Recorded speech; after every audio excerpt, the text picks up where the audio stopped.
बात लगभग 1 साल पुरानी है।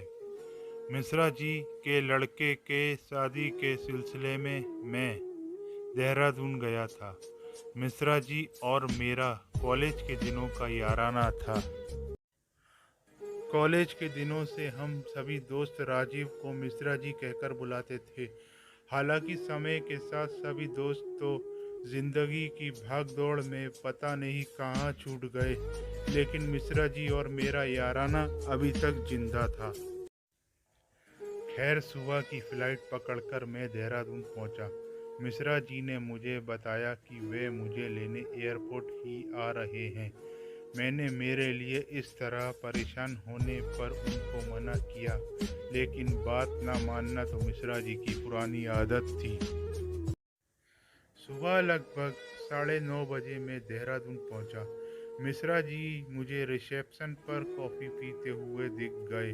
उनके साथ उनका बेटा आशीष था, जिसकी शादी में मैं आया था। मेरे नज़दीक जाते ही उसने मेरे पैर छूकर मेरा सम्मान किया और मुझे कॉफ़ी की पेशकश की। हालांकि ज़्यादा ज़रूरत न होते हुए एयरपोर्ट पर 280 रुपये कॉफ़ी के लिए बर्बाद करना मूर्खता थी, सो मैंने कॉफ़ी के लिए आशीष को मना कर दिया। आशीष के दोबारा कहने पर मैंने उसका मन रखते हुए कह दिया कि जब मुझे वापस छोड़ने के लिए आओगे तब पिएंगे। मिश्रा जी ने मुझे बताया कि उनके एक और ख़ास मित्र भी आने वाले हैं, तो उन्हें भी साथ लेना है। कुछ देर बाद एक और फ्लाइट लखनऊ से आई और एक लगभग 70 साल का व्यक्ति मुझे मिश्रा जी की ओर हाथ हिलाते हुए आते हुए दिखाई दिया।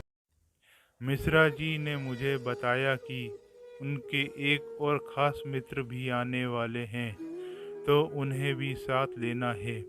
कुछ देर बाद एक और फ्लाइट लखनऊ से आई और एक लगभग 70 साल का व्यक्ति मुझे मिश्रा जी की ओर हाथ हिलाते हुए आते हुए दिखाई दिया।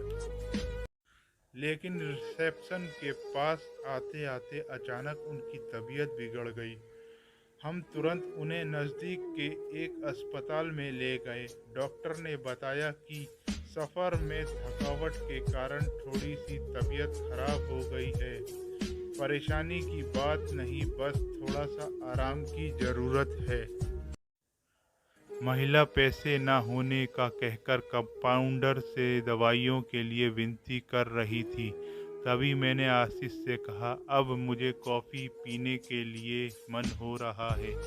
आशीष मेरी बात को समझ गया और उसने दवाइयों के लिए 250 रुपये उस महिला को दे दिए। महिला ने आशीष के सर पर प्यार से हाथ फेरा और बिना कुछ बोले ढेर सारी दुआएं और आशीर्वाद देकर चली गई।